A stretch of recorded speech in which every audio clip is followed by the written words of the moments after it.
बहुत समय पहले रूपसेन नामक राजा वर्धमान नगर में शासन किया करता था।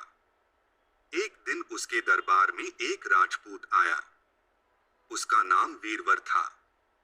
उसने राजा से कहा कि उसे वह अपने अंगरक्षक के रूप में रख ले।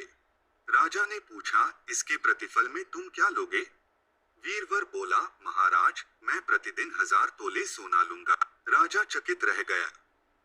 उसने पूछा, तुम्हारे परिवार में कौन कौन है? वीरवर ने उत्तर दिया, पत्नी, एक पुत्र और एक पुत्री। मात्र 4 लोगों के परिवार के खर्च के लिए 1000 तोला अत्यधिक था। फिर भी राजा ने वीरवर की मांग स्वीकार कर उसे अपना अंगरक्षक रख लिया। राजा ने कोषाध्यक्ष को आदेश दे दिया कि वीरवर को प्रतिदिन 1000 तोले सोना दे दिया करे। उस दिन के उपरांत से वीरवर जब आवश्यकता हो राजा की सेवा में उपस्थित रहता। पूरी रात उसके कक्ष में उसकी रखवाली करता।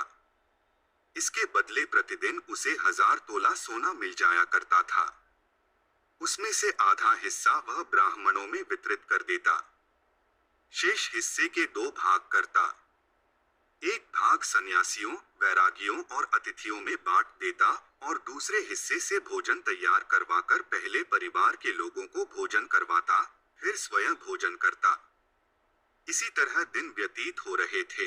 एक रात राजा को किसी के रोने की आवाज सुनाई पड़ी। राजा ने वीरवर को आदेश दिया, जाओ पता करके आओ कि कौन रो रहा है। वीरवर आवाज की दिशा में जाने लगा। आवाज एक मसान से आ रही थी।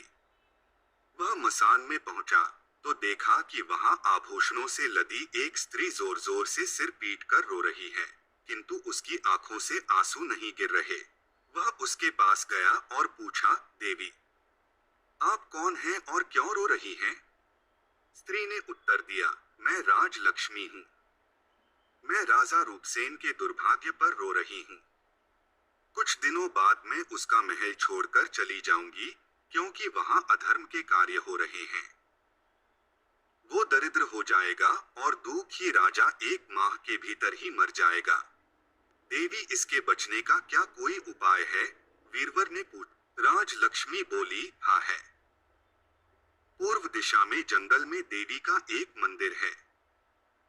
यदि तुम वहां अपने पुत्र का शीश चढ़ा दो तो राजमहल पर दरिद्रता का साया नहीं पड़ेगा और वह 100 वर्ष की आयु तक जीवित रहेगा। उसके बाद वीरवर अपने घर आ गया और सोई हुई पत्नी को जगाकर सारी बात बताई। उसके पुत्र की आंख भी खुल गई थी। उसने भी सारी बात सुन ली। वह उठकर बैठ गया और अपने पिता से बोला, पिताजी, आप संकोच मेरा शीश काटकर देवी के मंदिर में चढ़ा दीजिए। आपकी हर आज्ञा सिरोधार्य है।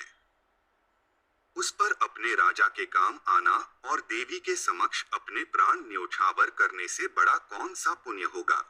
वीरवर ने पत्नी से पूछा तो वह बोली, अपने पति की हर आज्ञा का पालन करना पत्नी का धर्म है। आप जो भी निर्णय लेंगे मेरी सहमति उसमें होगी। उसके बाद बिना किसी विलंब किए चारों जंगल के मंदिर पहुंचे। वहां हाथ जोड़कर चारों देवी माँ की प्रतिमा के सामने खड़े हो गए।